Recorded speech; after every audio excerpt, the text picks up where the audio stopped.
கர்த்தருடைய பரிசுத்த நாமத்திற்கு மகிமை உண்டாவதாக. இந்த காலை வேளையிலே உங்கள் அனைவரையும் ஆண்டவராகிய இயேசு கிறிஸ்துவின் இன்ப நாமத்தில் உங்களை அன்போடு வாழ்த்தி வரவேற்கிறேன். விண்துளிகள் வாயிலாக இந்த நாளில் சந்திப்பதிலே மிகுந்த மகிழ்ச்சி அடைகிறேன். இந்த நாளின் செய்தியானது அளவோடு பேசுங்கள். ஒரு மனிதன் எப்படி பேச வேண்டும் என்று பார்க்கும்போது எல்லாத்திற்கும் ஒரு எல்லை இருக்கிறது.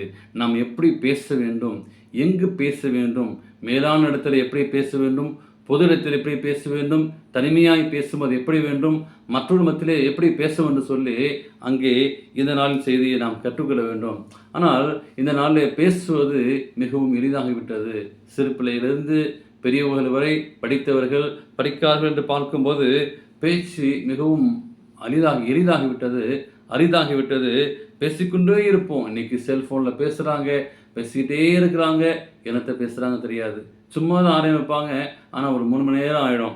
ஆனால் என்ன சித்த பேசுகிறோம், அதோடைய பலன் என்ன, அதில் பேசி முடிவு என்ன, ஏதோ ஒரு பேசுகிறோம், டைம் பாஸுக்காக நம்ம பேசுகிறோம். அப்படி இல்லாதபடி இங்கே நாம் பார்க்கும்போது இதில் விசேஷமான ஒரு காரியம், மிகவும் பெண்கள் திறமை வாய்ந்தவர்கள், பேச்சிலும் சரி எவ்விடத்திலும் சரி பேச்சிலே திறமையானவர்கள். ஆனால் எதற்காக நாம் பேசுகிறோம், நான் பேசக்கூடிய வார்த்தையிலே ஏதாச்சும் ஒரு பலன் இருக்குதா என்று எண்ணி பார்க்க வேண்டும். ஒரு நாளிலே நாம் எத்தனை வார்த்தைகள், தேவையில்லாத வார்த்தைகள் நாம் பேசுகிறோம். இதனால் எத்தனை பேரை நாம் காயப்படுத்துகிறோம், புண்படுத்துகிறோம். இதனால் எத்தனை பேருடைய வாழ்க்கையிலே சஞ்சலங்களும், கஷ்டங்களும், பிரச்சனைகளும், போராட்டங்களும் நம்முடைய பேச்சு நிமித்தமாக தான் இருக்கிறது. ஆனால் நாம் பேச்சு தேவனை பற்றி இருக்கிறதா? உங்களுடைய வாழ்க்கையிலையும் என்னுடைய வாழ்க்கையிலும் சிந்தித்து பாருங்கள். நான் பேசுகிற பேச்சு எப்படி இருக்கிறது, தேவனை மகிமைப்படுத்துகிறதா? ஆண்டவரே, என்னுடைய பேச்சு நிமித்தமாக ஒருவராது இயேசுவை ஏற்றுக்கொண்டிருப்பாங்களா, ஆவிக்குரிய பேச்சாக இருக்கிறதா என்று சொல்லி நீங்கள் நானும் சிந்தித்து பார்க்க வேண்டும். மல்கியா 3ஆம் அதிகாரம் 16 வாசிக்கிறதும், அப்பொழுது கர்த்தருக்கு பயப்படுபவர்கள் ஒருவோடு ஒருவர் பேசிக்கொள்வார்கள், கர்த்தர் கவனித்து கேட்பார். கர்த்தருக்கு பயந்ததற்காகவும் அவருடைய நாமத்தை தியானிக்கிறதுக்காகவும் ஞாபக புஸ்தகம் ஒன்று அவருக்கு முன்பாக எழுதப்பட்டிருக்கிறது. நம்ம நினைச்சு கொண்டிருக்கிறோம், நம்ம பேசுகிறோம், ஆனால் நம்முடைய பேச்சு எல்லாம் பதிவு செய்யப்படுகிறது.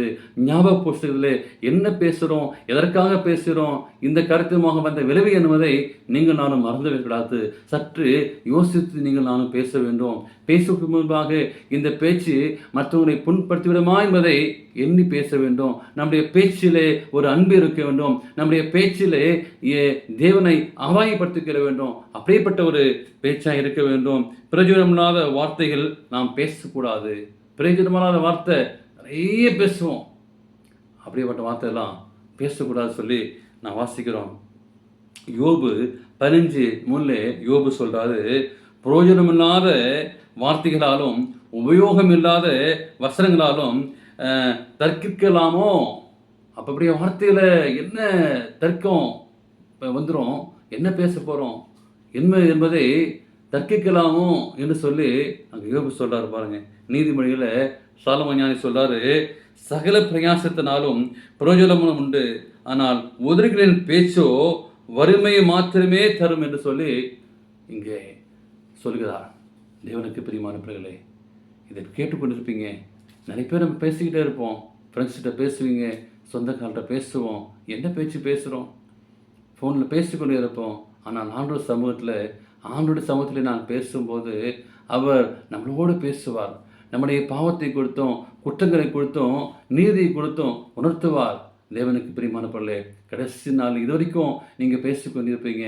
ஆனால் இன்னைக்கிலேருந்து ஒரு தீர்மானம் செய்யுங்க, ஆண்டவரே, என்னுடைய பேச்சை குறைக்க வேண்டும், உம்மோடு கூட நான் பேசணும். ஆண்டு சமூகத்தில் பேசுங்க. அப்படி நான் பேச மாட்டோம். ஒரு 2 நிமிஷம், ஒரு 3 நிமிஷம் ஜெபம் பண்ணிட்டு போயிடுவோம். ஆனால் மணிக்கணக்காக நம்ம பேசுகிறோம். எல்லாவற்றுக்கும் நீங்கள் நியாய தீர்ப்பு நாளில் கணக்கு ஒப்பைக்க வேண்டும். நீங்கள் ஒவ்வொரு பேசுகிற பேச்சிலும் நியாய தீர்ப்பு நாளில் கணக்கு வைக்க வேண்டும், மறந்துடாதீங்க. ஆனால் நாம் குறைவாக பேசுவோம், ஆண்டோட்டு அதிகமாக பேசுவோம். ஆண்டு சமூகத்தில் ஒப்பு கொடுங்க. ஆண்டவரே, தேவையில்லாத பேச்சை நான் குறைக்கணும்னு சொல்லி ஒப்பு கொடுங்க. காலை வேளையிலே தேவன் உங்களை ஆசீர்வதிப்பாராக. ஆமென்.